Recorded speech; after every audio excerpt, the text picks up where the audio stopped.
ನಿಮಗೇನೋ ಫೋಟೋಸ್ನ background clear ಆಗಬೇಕು ಅಂತ ಹೇಳಿದೆ, ನಾನು ನಿಮಗೆ ಈ ಆ್ಯಪ್ನ ಸಜೆಸ್ಟ್ ಮಾಡ್ತೇನೆ. ಯಾಕಪ್ಪ ಅಂತ ಹೇಳಿದ್ರೆ ಈಸಿ ಮೆಥಡಲ್ಲಿ ಈ ಒಂದು ಫೋಟೋಸ್ನ ಬ್ಯಾಕ್ಗ್ರೌಂಡ್ನ ರಿಮೂವ್ ಮಾಡ್ಬೋದು ಅಂತಲೇ ಹೇಳ್ಬೋದಾಗಿದೆ. ಅದು ಯಾವ ಆ್ಯಪ್ ಅನ್ನೋದನ್ನು ನಾನು ನಿಮಗೆ ಈ ವಿಡಿಯೋದಲ್ಲಿ ಸಂಪೂರ್ಣವಾಗಿ ಸ್ಕ್ರೀನ್ ರೆಕಾರ್ಡ್ ಮೂಲಕ ತಿಳಿಸ್ಕೊಡ್ತೇನೆ. ಇನ್ನೂ ಹೆಚ್ಚಿನ ಕಂಟೆಂಟ್ಗೋಸ್ಕರ ಸಬ್ಸ್ಕ್ರೈಬ್ ಮಾಡ್ಕೊಳ್ಳಿ, ಪ್ಲೀಸ್ ಎಲ್ಲ ಸಬ್ಸ್ಕ್ರೈಬ್ ಮಾಡ್ಕೊಳ್ಳಿ ಅಂತ ಹೇಳ್ತಾ ಬನ್ನಿ ಯಾವ ಆ್ಯಪ್ ಅಂತ ನಾನು ನಿಮಗೆ ಈಸಿ ಫಾರ್ಮೆಟಲ್ಲಿ ತಿಳಿಸ್ಕೊಡ್ತೇನೆ.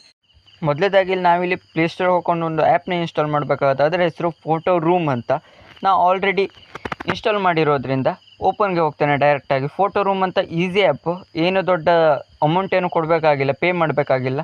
ಮೊದಲೇ ಓಪನ್ ಮಾಡ್ಕೊಂಡು ಇಲ್ಲಿ ಯಾವುದಾದ್ರೂ ಒಂದು ಫೋಟೋನ ಚಾಯ್ಸ್ ಮಾಡಬೇಕಾಗತ್ತೆ ನಿಮ್ಮ ಗ್ಯಾಲರಿಯಿಂದ. ನೋಡ್ತಾ ಇರ್ಬೋದು, ನಾವೊಂದು ಫೋಟೋನ ಸೆಲೆಕ್ಟ್ ಮಾಡ್ತೇನೆ.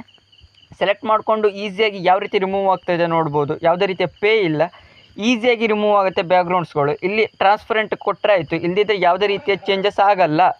ಇಷ್ಟೇ ನಾ ಹೇಳ್ತಾ ಇರೋದು. ಇನ್ನೂ ವ್ಯಾಲ್ಯೂಬಲ್ ಕಂಟೆಂಟ್ಗೋಸ್ಕರ ಪ್ಲೀಸ್ ಸಬ್ಸ್ಕ್ರೈಬ್ ಮಾಡ್ಕೊಳ್ಳಿ.